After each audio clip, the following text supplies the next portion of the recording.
Hey guys! My friend Sakis Tolis of Rotting Christ announced that he's releasing a solo record on his YouTube channel. So it's free for all of you out there to go check it out. And he's released the first song, the first single, and it comes with a video.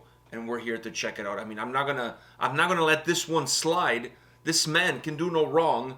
Every time he puts music out, you know, it brings everybody to the yard. At least it brings the two of us. Now, do you think he's going to follow the same line as Rotting Christ, or you think he's going to give us some punk electro, new wave Eskimo callboy style approach? I can't say because sometimes when people do some solo stuff, sometimes they do have a little bit of the band they're in it, or they just go out completely random outside of what we know them from. So. I don't know, man.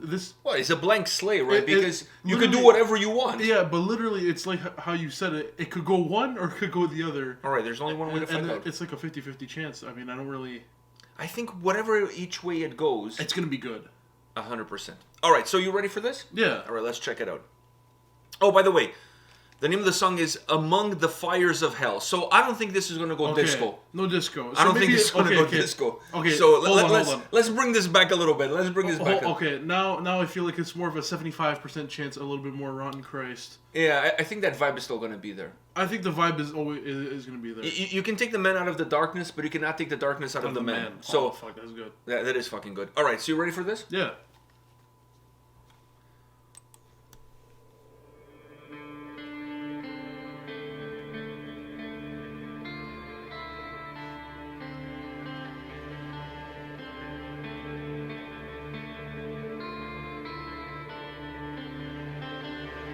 I was walking among the fires of hell, delighted with the enjoyments of genius, which to angels looked like torment and insanity.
my soul needed this.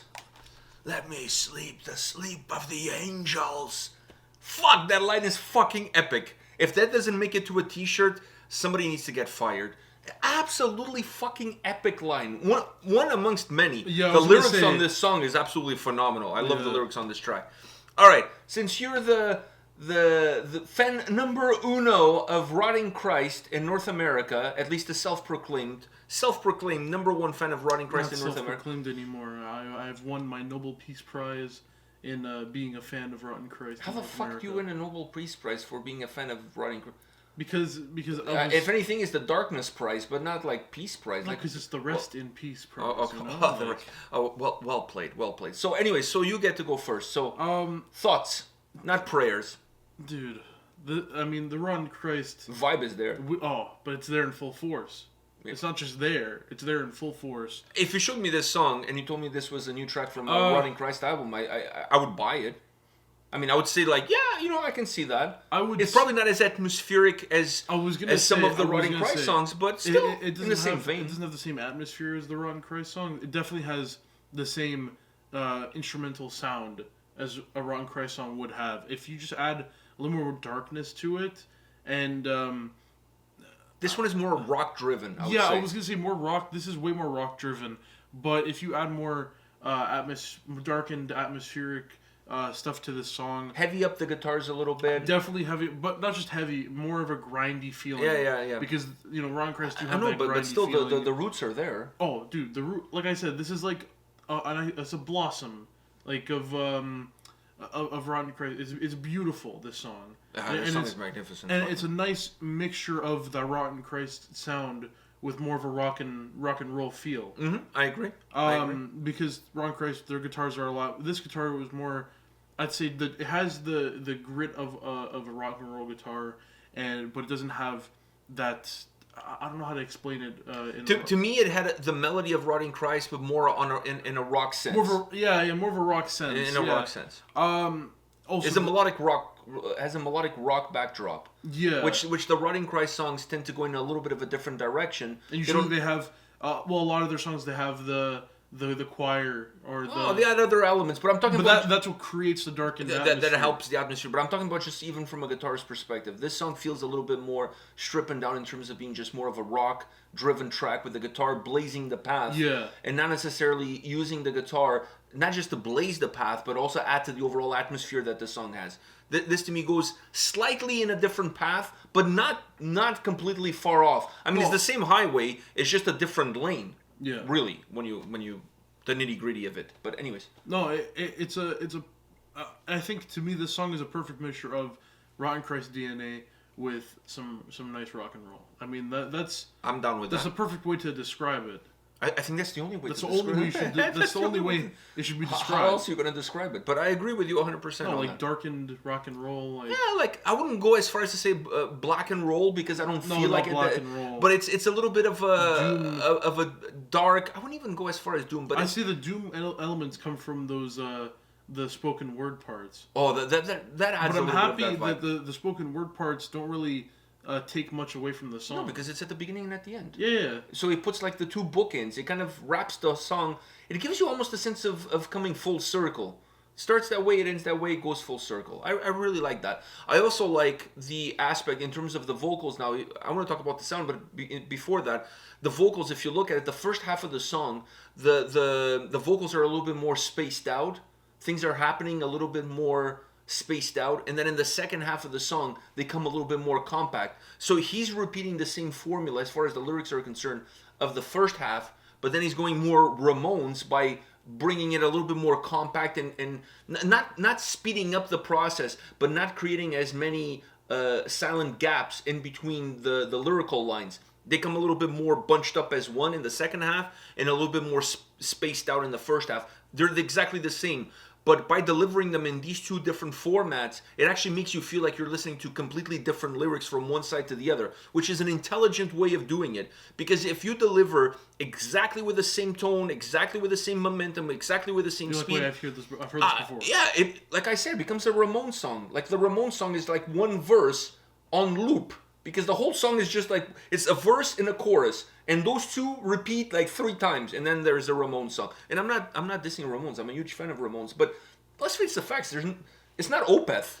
It's Ramones, It's right? Ramones, yeah. So I felt like the way he delivered here is perfect, because you have the same lyrics on both ends of the song, but by delivering them differently in terms of the space that there are between them, makes them sound differently, makes them feel different. So you almost approach the song as having two separate cornerstones here, with that beautiful guitar melody right squeezed into the middle. That was absolutely magnificent.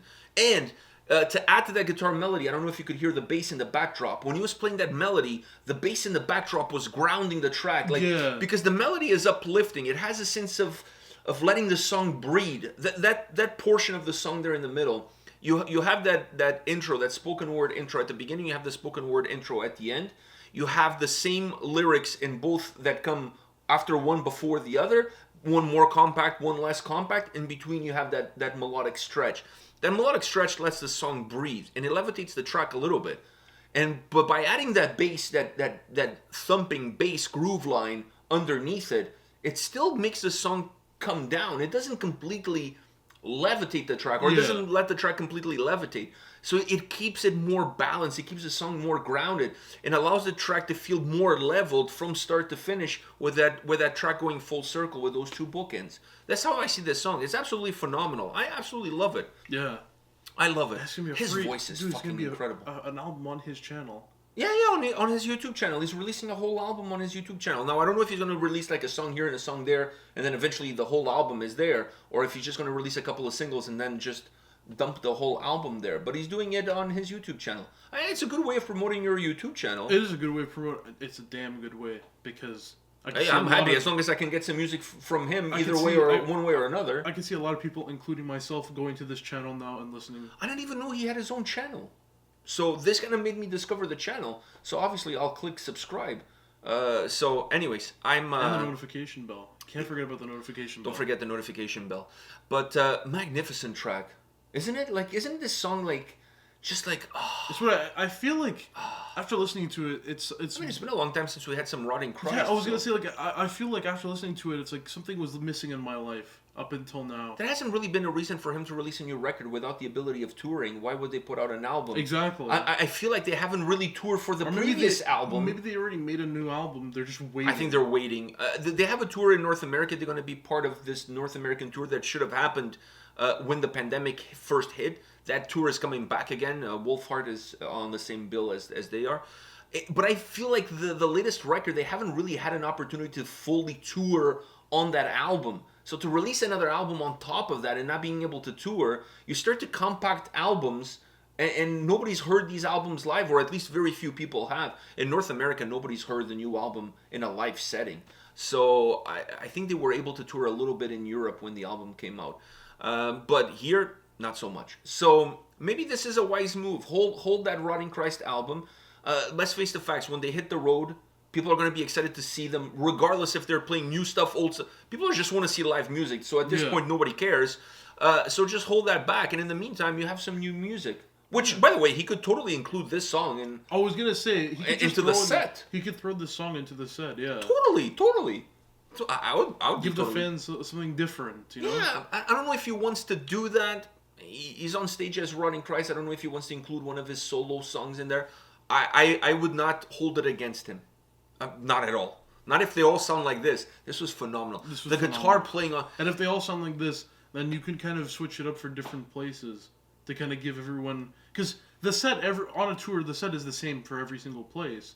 So every so many cities like change it up? Yeah, you just change up, but from his songs. You just a new. But you have to remember, everybody else has to learn how to play it, so it's not as easy as you think. Just teach everyone 3 songs, I guess. Yeah, and then rotate the 3. Okay. Exactly. Yeah. Okay. Maybe they can do that. But I just want to say one more thing. The guitar playing on this track is phenomenal, and his vocals just the video was also unreal. The video was also really good too. The lyric video, the way it was put together, really well done. Really well done. I don't know who did it, but really well done. Kudos. But the guitar playing on this track is just phenomenal. Let's face the fact, this is a guitar-driven song. Yeah, and it had the vocals create a little bit of the atmosphere, but it's really all about the guitars as far as the track goes. The guitars just had that sound, man. Oh, Fuck, I love that. Just fucking They love have it. that sound. This was so good. This was so good.